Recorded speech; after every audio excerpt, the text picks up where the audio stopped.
Welcome to the question of the day. Today's question is from Sam in Texas, and Sam asks, how many calls should you run in a day? That's a great question, and I get that question a lot. And I immediately, when I read this and I was thinking, all right, what am I going to talk about? I immediately thought of the Peter principle, where you like peter out. I remember hearing that growing up as a kid, as a young adult, like the Peter principle, where you peter out.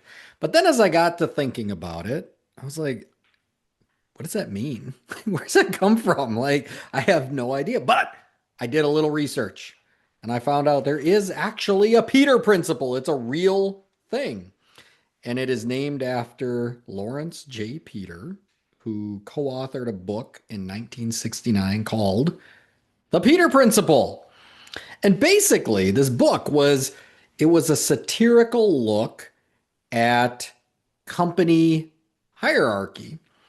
And even though it was satirical when it first came out, it's actually become an insightful look into company hierarchy and promotions and where performance stalls. So basically, without getting into the weeds here, he says that you're good at a job, you're really good at a job, and then that's what gets you promoted. You get promoted into another job, a job that has a completely different skill set, a skill set that you're probably not as good at. And so that's where your performance just stops.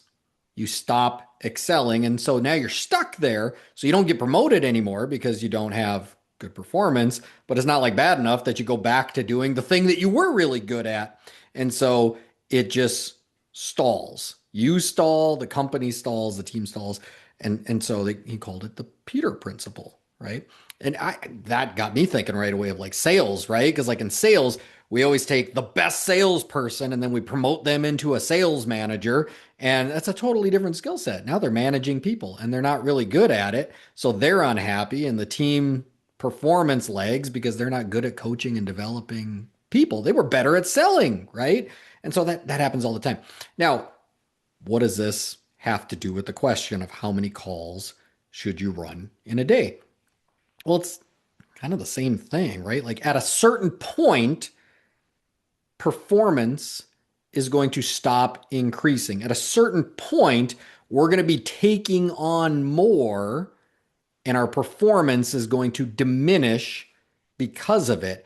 And so peter out essentially. And so that where do you find where you're taking on enough calls but you're maximizing performance? Performance isn't dipping. Now you can test this out. You can test this out with an employee.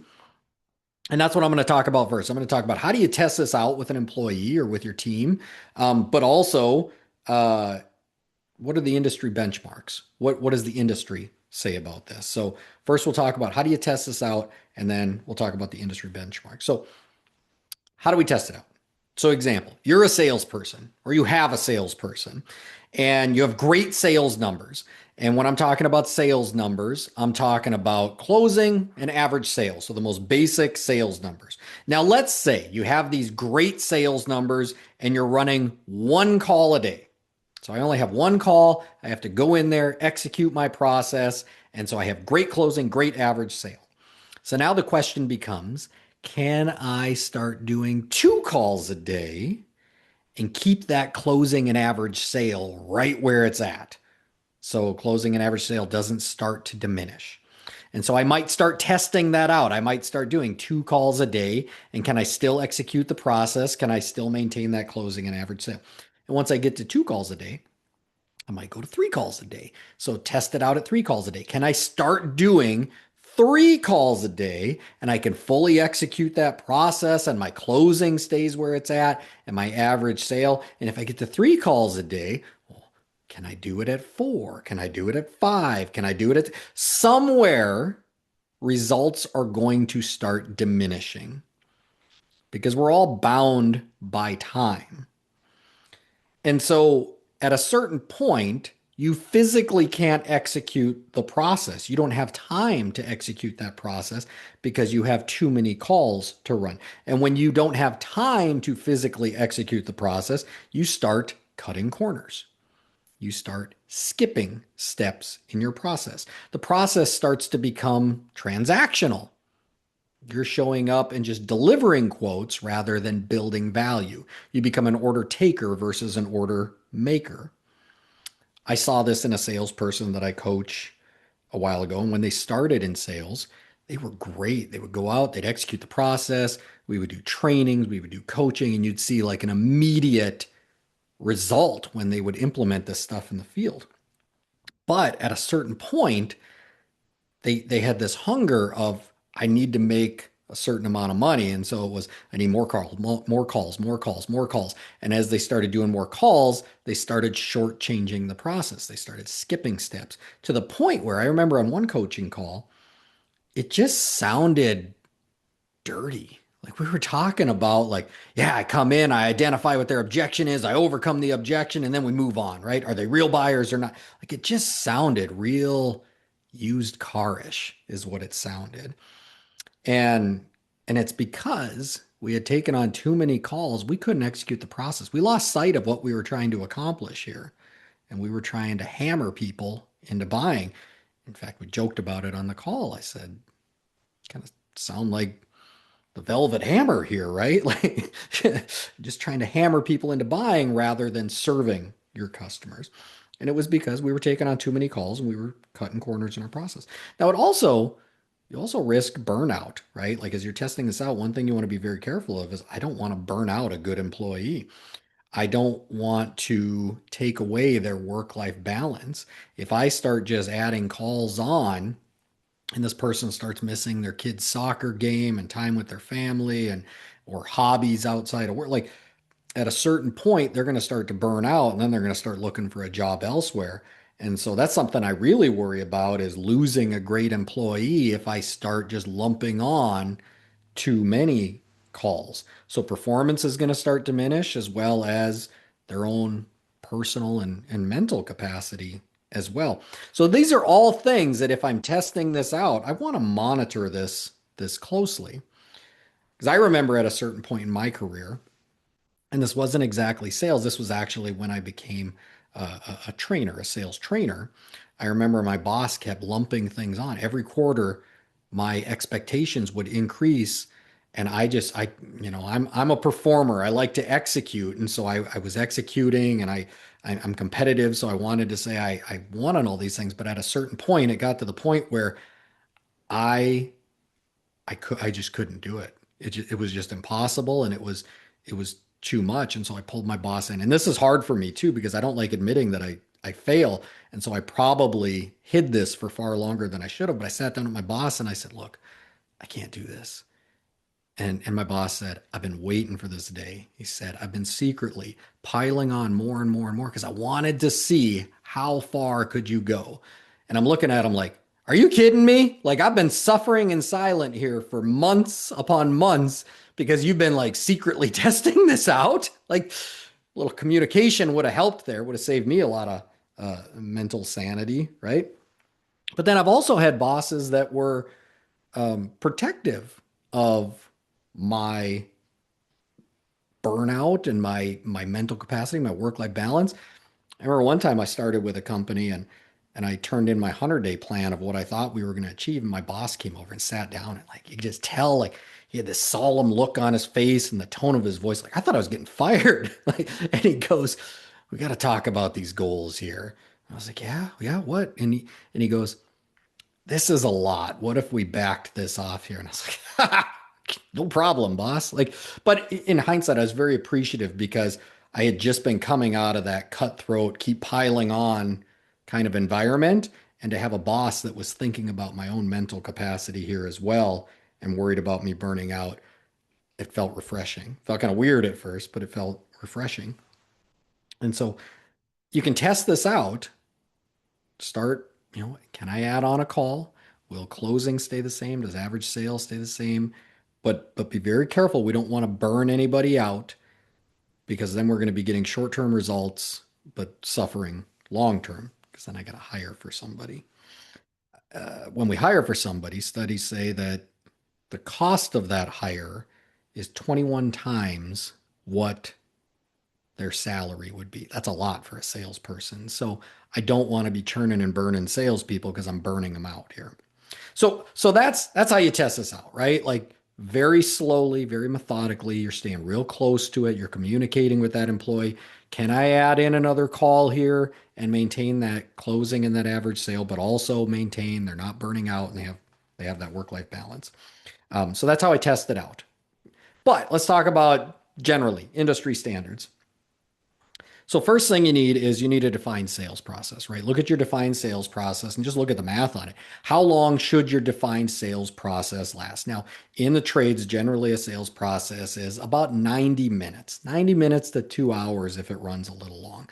Um, Sometimes maybe 60 minutes, but really 90 minutes is probably that sweet spot, right? And so mathematically, just think about it. If they're running a 90-minute call, plus drive time, plus preparation, plus anything they have to clean up or report after. Like really that it's about 3 calls in a day. Math says it's about 3 calls in a day.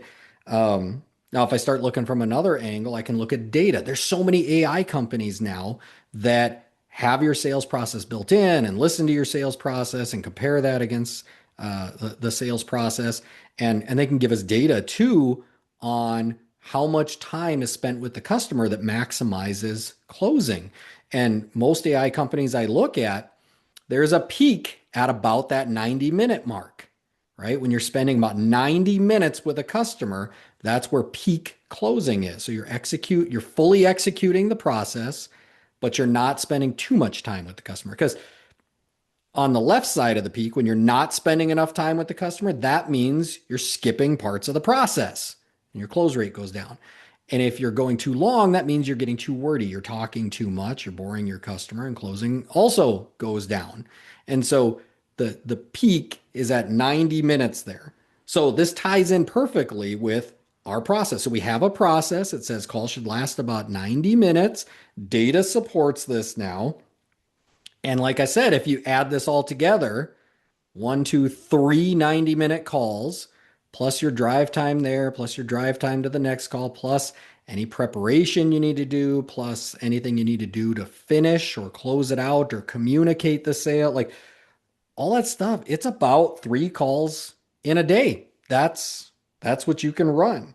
Now, there can be times like a busy season where we all know that's coming, like an HVAC, when it gets hot out, that first heat wave that comes through, we know everybody's going to flip on the air conditioner. Everybody's going to realize it's broken and that we're going to have this mass influx of calls, that this is our busy season. We need this. We're counting on this for our budget.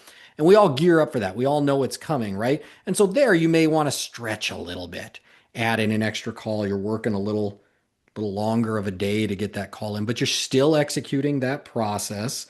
And you're doing this in short bursts. And the reason I do this in short bursts is because I don't, I want to be protective of that burnout and that work-life balance.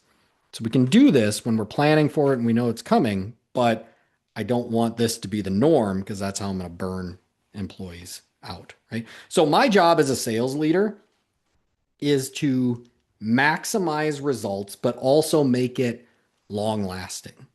Okay. And so that's why I want to keep at about 3 calls per day. That's the maximum short bursts of 4. Now, there might be some unique, very unique, rare exceptions. And I would say you could start testing that out, but I want you to monitor it very closely. So I had a salesperson that I coached their company one time, and they kept saying, like, dude, I want 4 calls a day. Like, I want money. I want that fourth call a day. My numbers are the best. Like, I want that fourth call a day. And so we discussed, sales leader, myself, the salesperson, that we would try it out, but we were going to watch that closing and average sale very closely. As soon as that closing and average sale started coming down, we were going to pull back to 3, right? And also we were checking in with the employee. We were very intentional in the weekly one-on-ones of checking in on their burnout and their personal life and how are they doing, their work-life balance. Like I definitely did not want to burn this employee out, but they kept telling us they wanted it. And so we watched it very closely. And if the data supported it, closing an average sale, sure thing. We started stretching to 4 calls, but that's very, very unique. That's not common because often Often we overestimate what we can do in a day. We'll look at this and be like, 3 calls. Like, no, you can fit more in than that. Or even individually as a salesperson, thinking like, well, I could run more than 3 calls. I could run a fourth call. I could do this, right? But we forget, right? We overestimate what we can do in a day, but we underestimate what we can do in the long term as well. This long term, running 3 calls a day and maximizing this performance, it compounds into long lasting, consistent results. And so I know as I'm saying this, there's a subset of you that are thinking to yourselves, Chris, I remember my first part time job too. Like, I'm out here running 8 calls a day.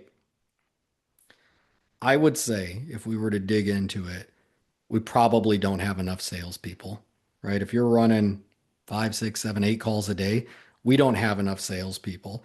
And I guarantee your results are diminishing because you're running too many calls. You're skipping steps of the process. You're not building value in the company or you or the solution.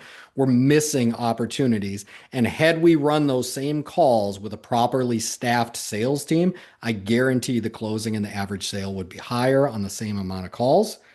And you'd probably make more money individually as well without having to put in so much work and stretch yourself out. So, as a sales leader, again, my job is to maximize results, but also have long lasting results here. So that means having the right head count, maximizing performance. And when you do that, everyone on your team is going to be fed. Everyone's going to be happy. You're not going to have that burnout. You're not going to have that loss. This is going to be consistent, planned growth. And that's what you want. And so the answer to your question, 3 calls per day. That's where I would cap my team. 3 calls per day. So that's today's question of the day. If you're enjoying question of the day, follow, share, and give a rating. Question of the day is on major streaming platforms. If you have a question, reach out to me either on social media or email. Both are going to be listed below in the show description. Let's get your questions answered. And if you're a Nextstar member, schedule a call with me. Let's get this addressed one-on-one and get very specific to your situation. I'm Coach Chris. We'll see you tomorrow.